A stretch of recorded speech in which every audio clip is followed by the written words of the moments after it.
આહવા તાલુકાનું કોટમદર ગામે ડુબાઉ નાળું મુદ્દે ચૂંટણી બહિષ્કારનું રણસીંગું ફૂંક્યું છે. ડાંગ જિલ્લામાં સ્થાનિક સ્વરાજ્યની ચૂંટણીનું મતદાન શરૂ થઈ ચૂક્યું છે, જ્યારે કોટમદર ગામમાં સન્નાટો જોવા મળ્યો છે. ગ્રામવાસીઓ દ્વારા રોડ નહીં તો વોટ નહીં, પુલ નહીં તો વોટ નહીંના ઠેર ઠેર બેનરો લગાવી વિરોધ નોંધાવ્યો છે. ગ્રામજનોએ ચીમકી ઉચ્ચારી છે કે સ્થાનિક સ્વરાજ્યની ચૂંટણી બાદ પણ કોટમદર ગામનો પુલ ન બને તો આવનારી વિધાનસભા, લોકસભા સહિતની ચૂંટણીનો પણ બહિષ્કાર કરવામાં આવશે.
મારું નામ ગંગારામભાઈ ભવનભાઈ બાગોલ, માજી સરપંચ કોટમદર, તાલુકા આહવા, જિલ્લા ડાંગ.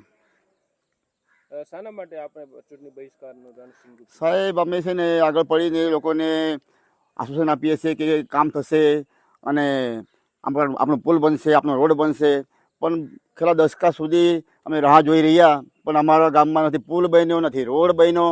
તો અમારા ગામના લોકો અમને પ્રેશર કરે છે કે રોડ નહીં તો મત નહીં, પુલ નહીં તો વોટ નહીં. આવું કરીને અમે ગામ ભેગા કર્યું. 2-3 દિવસ ભેગા કરીને અમે બધા ગામને હળી મળીને સાથે રાખીને અમે આ નિર્ણય લીધો કે આ વખતે આપણે બહિષ્કાર કરશું અને મતદાનનો બહિષ્કાર કરશું અને મતદાન નહીં કરશું, જેથી કરીને અમારું કંઈ તંત્ર ધ્યાન પર લે અને અમારું આગળનું રોડનું પુલનું કામ થાય. જો આ ચૂંટણીમાં પણ આવતા સમયમાં જો અમારું કામ નહીં થાય, પુલ અને ગામનો રોડ, તો અમે આવતી વિધાનસભા છે, સાંસદ સભા છે, એમાં પણ અમે અમારા ગામનો બહિષ્કાર રહેશે અને અમે અમારી રીતે જ ગામનું તંત્ર ચલાવશું.